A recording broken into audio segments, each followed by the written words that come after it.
एक तरफ जहां रूस यूक्रेन पर लगातार हमले कर रहा है और दूसरी तरफ भारत लगातार शांति प्रयास में जुटा हुआ है। प्रधानमंत्री मोदी ने 23 अगस्त को यूक्रेन का दौरा करके वो लौटे हैं। वहीं उन्होंने यूक्रेन के राष्ट्रपति ज़ेलेंस्की से मुलाकात भी की और उससे पहले 8-9 जुलाई को अपने मॉस्को दौरे में वो रूस के राष्ट्रपति व्लादिमीर पुतिन से भी मिल चुके हैं, मुलाकात कर चुके हैं। तो युद्ध में शामिल दोनों देशों के राष्ट्रपतियों से मुलाकात के बाद 26 तारीख को प्रधानमंत्री नरेंद्र मोदी की अमेरिका के राष्ट्रपति जो बाइडेन से फ़ोन पर बात हुई। इतना ही नहीं, उन्होंने मंगलवार को रूस के राष्ट्रपति पुतिन से भी फ़ोन पर बात की। इन सभी मुलाकातों और बातों की कड़ियों को लेकर हमारे सहयोगी उमाशंकर सिंह, जो कि प्रधानमंत्री मोदी का जब यूक्रेन का दौरा था उसको कवर करके लौटे हैं, सीधा उमा को रुख करते हैं। उमा, यहाँ पर राष्ट्रपति ज़ेलेंस्की से प्रधानमंत्री की मुलाकात हो चुकी है, उससे पहले रूस के राष्ट्रपति पुतिन से मिल चुके हैं पीएम मोदी, जो बाइडेन से फ़ोन पे बातचीत हुई है। इन तमाम चीज़ों को एक कड़ी में जोड़कर अगर देखा जाए, सम अप किया जाए, तो आप किस तरह से देख रहे हैं? आप तो हाल ही में यूक्रेन का दौरा, पोलैंड का दौरा करके आए हैं। देखिए, एक सतत कोशिश लगती है भारत की तरफ से और खासतौर पे प्रधानमंत्री नरेंद्र मोदी की तरफ से कि दोनों युद्धरत देशों को किसी भी तरीके से शांति वार्ता की जो मेज है उस पर लाया जाए। और इसलिए हमने देखा कि 8 जुलाई को जब उन्होंने रूस का दौरा किया था तो उन्होंने राष्ट्रपति पुतिन से इस बात की अहमियत बताई थी कि कैसे युद्ध के मैदान से समाधान नहीं निकल सकता। और जब अब यूक्रेन गए हैं तो उसके पहले पोलैंड में उन्होंने 2-3 बार इस बात को दोहराया। और जब यूक्रेन में राष्ट्रपति ज़ेलेंस्की से उनकी मुलाकात हुई तो जाहिर सी बात है कि इस बात पे प्रधानमंत्री मोदी का जो जोर है वो रहा होगा। और जब लौट के आए हैं तो उन्होंने अमेरिकी राष्ट्रपति के साथ फोन पर बात की और जो ब्यौरा निकलकर सामने आया है, चाहे वो विदेश मंत्रालय की तरफ से बयान के तौर पर हो, स्टेटमेंट के तौर पर हो, या फिर अमेरिका की तरफ से जो बयानात आए हैं, उसमें यही इसकी अहमियत पता चलती है कि प्रधानमंत्री मोदी ने यूक्रेन के दौरे में क्या किस बात पे जोर डाला और क्या कुछ वहां पर बातचीत हुई, उसका एक जो ब्यौरा है वो जो बाइडेन को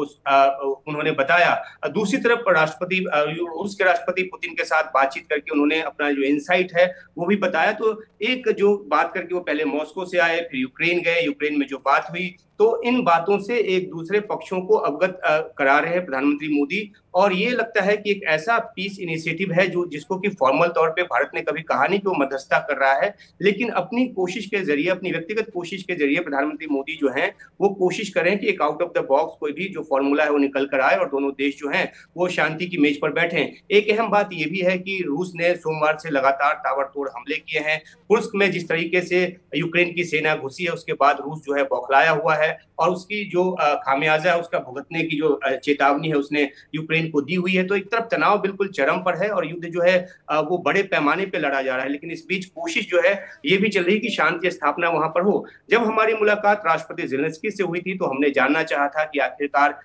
यूक्रेन का क्या मत है, तो उनका सीधा कहना था कि यूक्रेन का जो 10 सूत्री पीस फॉर्मूला है वो उसी के आसपास जो है वो समझौता चाहेगा। हंगरी का जो पहला एक पीस इनिशिएटिव था उसको उन्होंने खारिज कर दिया, क्योंकि हंगरी ने जब जो निगोशिएट करने की कोशिश की तो मामला यूरोपीय संघ का आ गया और यूरोपीय संघ के देशों में ही इस बात को लेकर आपत्ति हो गई। और जो दूसरी तरफ जो तुर्की का हो या फिर जो चीन का 12 सूत्री फॉर्मूला है, तो चीन के फॉर्मूले को भी मानने को जो ज़ेलेंस्की वो तैयार नहीं, हालांकि चीन बहुत कोशिश उसने की अपनी तरफ से मध्यस्थ बनने की, लेकिन सिरे से इसलिए खारिज कर दिया क्योंकि चीन ने जो है वो रूस के आक्रमण का कभी भी खुले तौर पे निंदा नहीं किया है। ऐसी स्थिति भारत के साथ भी है, लेकिन जिस तरीके से प्रधानमंत्री मोदी लगातार और बार बार, चाहे वो राष्ट्रपति पुतिन के चेहरे पर, उनके मुंह पर कह रहे हों कि युद्ध के मैदान से समाधान नहीं निकल सकता और शांति और डायलॉग डिप्लोमेसी के जरिए ही जो है बातचीत आगे बढ़ सकती है। और फिर उन्होंने एक तरह से वॉर जोन में जाकर, यूक्रेन जाकर उन्होंने ज़ेलेंस्की से मुलाकात की और लंबी मुलाकात हुई उनकी। तो ये पूरी कोशिश इस बात की लगती है कि कोई भी एक ऐसा जो कि अनौपचारिक तौर पे एक फॉर्मूला हो वो निकल कर सामने आए और एक शांति स्थापना की कोशिश हो। तो भारत अपनी तरफ से कोशिश में लगा हुआ है, लेकिन अभी भी अंदेशा इस बात का बना हुआ है कि युद्ध जल्दी खत्म नहीं होगा। लेकिन इस अंदेशे के बूते इस प्रयास को छोड़ा नहीं जा सकता। और ये तमाम जो आपने 4 बातें बताई प्रधानमंत्री मोदी की, चाहे वो रूस के राष्ट्रपति से उन्होंने फोन पे बात की या फिर अमेरिकी राष्ट्रपति से उन्होंने फोन पर बात की और इन बातों का ब्यौरा दिया, तो एक कोशिश को बल मिलता नजर आ रहा है और हो सकता है कि आने वाले समय में कुछ सकारात्मक जो इसके नतीजे हैं वो निकलकर सामने आए। जी, बहुत ही संक्षेप में उमा ये बताएं कि दुनिया प्रधानमंत्री के इस कोशिश को किस नज़रिए से देख रही है, तमाम मुल्क बाकी के, क्योंकि ये औपचारिक रूप तो हम मध्यस्थता कर नहीं रहे हैं दोनों ही देशों के बीच में, लेकिन दोनों ही देशों से एक प्रधानमंत्री की मुलाकात होना, राष्ट्रपतियों से मिलना, इस प्रयास को किस तरह से देखा जा रहा है? जी देखिए, दुनिया के देश जो हैं वो काफी उम्मीद की निगाह से देख रहे हैं, क्योंकि हमने देखा कि स्विट्जरलैंड में जो है वो एक पीस समिट हुआ, लेकिन वो पूरी तरह से विफल रहा। भारत ने भी उसमें शिरकत की, लेकिन प्रस्ताव पे दस्तखत नहीं किए, ये कहते हुए कि जब दूसरा पक्ष इसमें शामिल ही नहीं है तो इसका कोई कारगर नतीजा जो है वो निकल नहीं सकता। तो दुनिया के जो तमाम देश हैं वो अपने भरसक कोशिश कर रहे हैं, लेकिन कोई रास्ता निकल कर सामने नहीं आ रहा। और दूसरी तरफ युद्ध जिस तरह से लंबा हो गया है और लंबा खिंचता जा रहा है, उससे दुनिया की अर्थव्यवस्था पर बुरा असर पड़ रहा है और सभी इससे निकलना चाहते हैं। एक तरफ जो है यूक्रेन के साथ अमेरिका जो है इस लड़ाई में है शामिल, पश्चिम के जो देश हैं वो शामिल हैं, यूक्रेन की लगातार मदद कर रहे हैं, रूस के लगातार आपत्तियों के बावजूद जो है वो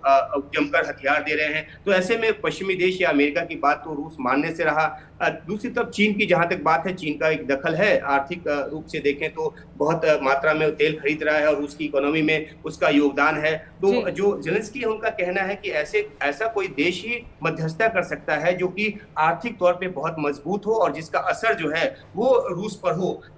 इस मुतालिक अगर बात करें तो उन्होंने ग्लोबल साउथ के देश में अगला पीस समिट करने की बात की और भारत का भी जिक्र किया। ये सलाह उन्होंने प्रधानमंत्री मोदी को भी दी, जिस तरह से बात में उन्होंने हमें बताया जब जेलेंस्की से हमने बात की थी। तो एक आर्थिक ताकत के तौर पे भारत में एक संभावना नजर आती है कि वो मध्यस्थता कर सके और रूस को भी इस बात के लिए मना सके। और सबसे बड़ी शर्त जो यूक्रेन की तरफ से वो है कि जो 5 इलाके एनेक्स किए हैं उसको खाली करे, जिसके लिए रूस तैयार नहीं है। तो ऐसे बोन ऑफ कंटेंशंस हैं, लेकिन शांति प्रयासों के जरिए इस सब पर विजय पाया जा सकता है, इस मसलों को सुलझाया जा सकता है और इसी कोशिश में भारत जो है वो लगातार लगा हुआ है।